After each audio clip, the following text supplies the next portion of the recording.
Qu'en est-il des négociations que vous avez que vous gérez avec le syndicat?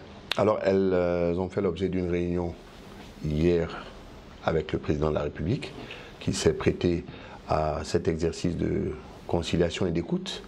Et vous avez un communiqué qui vient de sortir et qui retrace les différentes avancées qui ont été enregistrées et qui ont été mises à la disposition du mouvement syndical. Nous espérons qu'ils vont les prendre en compte. Et ça a été effectivement évoqué en Conseil des ministres, mais dès l'instant où un communiqué avait été fait, le Premier ministre avait fait le compte-rendu déjà des différentes dispositions qui avaient été prises et qui avaient été évoquées en Conseil interministériel. Voilà. Ces syndicalistes n'ont pas l'air d'être satisfaits parce que leur réclamation phare, qui est le maintien de l'indice à 1030, n'a pas été satisfait. Donc, que ferez-vous? Parce qu'ils disent que leur mot d'ordre de grève va continuer. Nous allons aviser, c'est un comité interministériel qui négocie avec les syndicalistes. Il y a plusieurs paramètres à prendre en compte. Le principe en tant que tel ne devrait pas souffrir d'une grève. Il s'agit d'un élément qui n'a pas entraîné une diminution de salaire et qui donne la latitude à chacun des acteurs de discuter sur la manière de régler cette question. Nous avons pris l'engagement d'étudier avec eux, de mettre en place une commission ensemble pour discuter de comment on prend en compte cette valeur monétaire du point d'indice.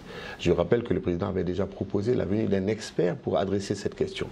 Donc en l'état, il n'y a pas d'urgence absolue à aller en grève sur une question qui n'a pas fait l'objet d'un revue, mais qui demande à être prise en compte pour éviter des effets financiers et budgétaires incontrôlés. C'est tout. Donc nous espérons que cela sera compris. En tout cas, nous en discuterons avec le comité interministériel chargé de négocier. Vous ne craignez pas, monsieur le ministre, avec ce maintien du mot d'ordre de grève, que les élèves redescendent encore dans les rues, parce qu'il y a des parents même qui menacent, si les cours ne reprennent pas d'ici à lundi, ils peuvent manifester pour demander que les cours... Oui, je ne pense pas que des parents conscients de la sécurité de leurs enfants demandent à ce qu'on ouvre des classes lorsque les professeurs ne seront pas présents.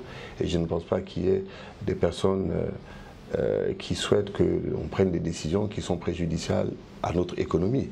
Donc, dans tous les cas de figure, le gouvernement ne souhaite pas négocier dans la crainte. On négocie en fonction des disponibilités et des choses qui sont entendues sur nos accords et qui sont raisonnables pour notre économie.